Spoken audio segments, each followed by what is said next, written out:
बदल के रख दिया एक मुल्क का तूने, साया था मोहम्मद अली का तेरे सर पे।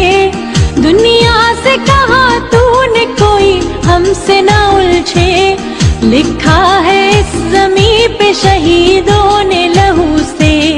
आज़ाद हैं आज़ाद रहेंगे ये मुसलमान। मोहम्मद फवाद बिन रशीद साहब भी आज हमारे साथ मौजूद हैं। इनका ताल्लुक़ इंडस हॉस्पिटल से है। डिस्ट्रिक्ट औरंगी प्रेस क्लब में आज मौजूद हैं। बहुत बड़ा दिन है आज, यौम पैदाइश कायद-ए-आज़म मोहम्मद अली जिन्ना। सर, क्या मैसेज देना चाहेंगे? आज डिस्ट्रिक्ट औरंगी प्रेस क्लब की पूरी काबीना आपके सामने मौजूद है। जी, बहुत शुक्रिया कि आप लोगों ने हमें इनवाइट किया इस इवेंट के अंदर। और मैसेज ज़ाहिर सी बात है, एक हमारे लिए, पूरी कौम के लिए एक बहुत बड़ा दिन है ये। और इंडस हॉस्पिटल जो है, जैसा कि आप सब जानते हैं कि एक इस तरह का एक चीज़ लेके चल रहा है जो कायद का भी हमारा विज़न था। और हम कोशिश करते हैं कि जितनी गरीब और जो मुतवस्सित तबका है उसकी मदद हो सके इंडस हॉस्पिटल में, एक क्वालिटी हेल्थ केयर देकर, फ्री ऑफ कॉस्ट, जहाँ पे कोई कैश काउंटर नहीं है हॉस्पिटल में। तो उससे लाखों मरीज़ अब तक मुस्तफ़ीद हो चुके हैं। 150 बेड से शुरू होने वाला हस्पताल आज माशाल्लाह 15 हस्पतालों पे है पूरे पाकिस्तान के अंदर।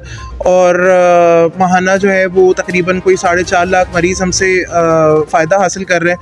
तो ये एक बहुत अच्छी चीज़ है। और इसमें पाकिस्तान की अगर हम बात करें, हम पाकिस्तानियों से ये, आप लोगों से गुजारिश भी है, देखने वाले सुनने वाले लोगों से, कि आप लोग इसमें ज़्यादा से ज़्यादा बढ़ चढ़ के हिस्सा लिया करें।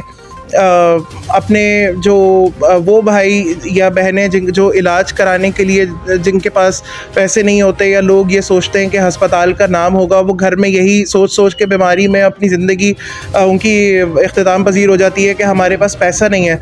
तो आप लोगों की मदद से ही ये हॉस्पिटल भी चल रहा है। और हम पिछले 15 सालों से लोगों को जो इलाज मुआवजा फराहम कर रहे हैं, तो ये आप लोगों की वजह से ही चल रहा है। इसमें कोई किसी बैरूनी उसका कोई अमल दखल इतना ज़्यादा नहीं, जितना आप मेरे जैसे या आपके जैसे लोग हैं जो इसमें मदद कर रहे होते हैं। और ये हस्पताल अभी तक अल्हम्दुलिल्लाह एक कामयाबी का एक सफ़र तय कर रहा है। और इंशाल्लाह आप लोगों की मदद से आगे चलता भी रहेगा।